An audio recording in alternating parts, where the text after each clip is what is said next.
Et salut les chatons, j'espère que vous allez bien. On se retrouve aujourd'hui pour une toute nouvelle vidéo sur Dorian Talk. On va continuer une série qui s'appelle Un pays, une anecdote sexuelle. Et en plus, cette vidéo spécifique fait suite à la vidéo sur un pays d'Europe, une anecdote de Noël. Et bien là, c'est un pays d'Europe, une anecdote sexuelle. On est plus raccord avec le thème de la chaîne, mais on est toujours bon.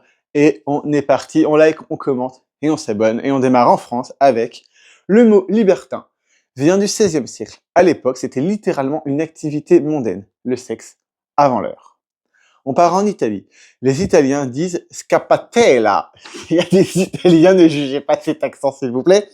Pour parler d'une aventure secrète, ça veut dire petite fuite, mais on parle pas d'eau du robinet. En Espagne, à Barcelone, il existe des cinémas érotiques où tu t'assois et tu pries très fort pour ne pas glisser du siège. Parce que selon ce que fait le voisin... En Allemagne, on a un club qui s'appelle le Kit Kat Club, où la tenue recommandée est pas de tenue, liberté totale. Et c'est un club qui est extrêmement connu, où beaucoup de touristes, notamment étrangers, vont se rendre pour passer des soirées très... Voilà. En Belgique, les Belges avaient au XVIIIe siècle un mot pour désigner les coups d'un soir, plaisir du samedi. Toute une organisation, parce qu'on partait du principe que les coups d'un soir étant sur un moment où on avait du temps, ils appelaient ça le plaisir du samedi. Aux Pays-Bas, Amsterdam possède des vitrines rouges depuis le XVIIe siècle. Les fameuses vitrines rouges d'Amsterdam que tout le monde connaît existent depuis le XVIIe siècle et je trouve ça assez dingue. En Suède, le gouvernement suédois a déjà envisagé de faire une pause de sexe d'1 heure au travail pour améliorer le bonheur national. Alors, le problème, une pause sexe d'1 heure au travail, c'est bien. Mais déjà, si ta femme ou ton mari est pas là, va falloir faire quoi? Se taper un de ses collègues, c'est compliqué. Et dans certaines boîtes, vu la tronche des collègues, je suis pas sûr que ce soit une bonne idée. Le Danemark est le premier pays à avoir légalisé les films porno en 1969. C'est assez dingue de se dire qu'en pleine période pré-hippie, peace and love, tout ça, le Danemark est légalisé et autorisé les films pornographiques. On a l'impression que c'est un côté que c'est très vieux, et de l'autre pas forcément, mais en tout cas avant ça, ce n'était pas légal en Europe. Les Finlandais vont au sauna tout nus avec des inconnus, et c'est normal. Silence, relax et vapeur. Le Portugal utilisait autrefois une expression « aller pêcher à marée haute » pour dire « rendez-vous intime ». Autriche, à Vienne, Freud a passé sa vie à expliquer que tout tourne autour du désir. Et effectivement, il avait raison. En Hongrie maintenant.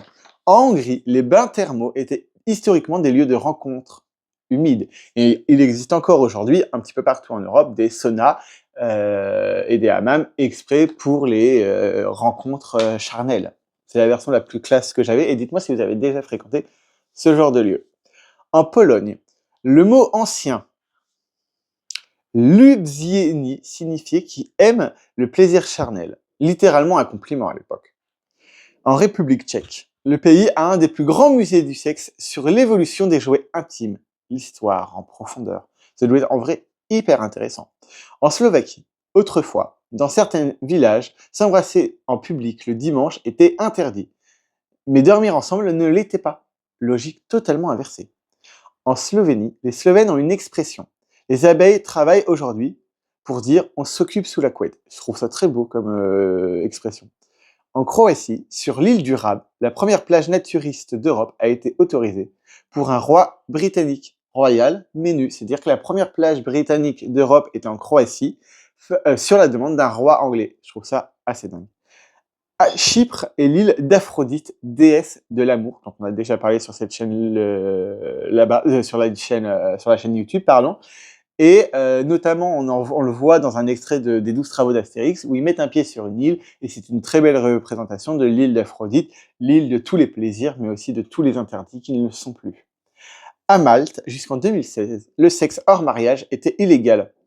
Je trouve ça dingue que ça soit si tard que ça, quand on sait que bon nombre de couples, alors même légitimes dans le sens où c'est deux hommes, un homme, une femme qui sont vraiment un couple mais qui sont pas mariés, ont des rapports sexuels aujourd'hui, heureusement, bien avant le mariage. Je trouve ça dingue que ça ne date que de 2016, l'autorisation de ceci à Malte. En Irlande, pendant longtemps, les pubs étaient les seuls endroits pour les couples pouvaient se rencontrer. Donc aujourd'hui, l'amour commence souvent à côté d'une pinte. Au Luxembourg, petit pays Rumeur grande. Le Luxembourg est un des plus hauts taux de rendez-vous confidentiels entre collègues d'Europe.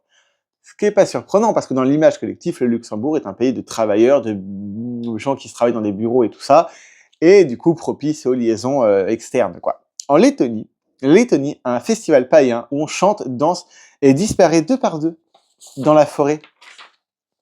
Voilà. On part pour les 4 derniers pays avec l'Estonie. Les Estoniens utilisent beaucoup les applications pour se rencontrer. Moins parler, plus organisé. Et l'avantage des applications, c'est que c'est quand même beaucoup plus direct. La Lituanie.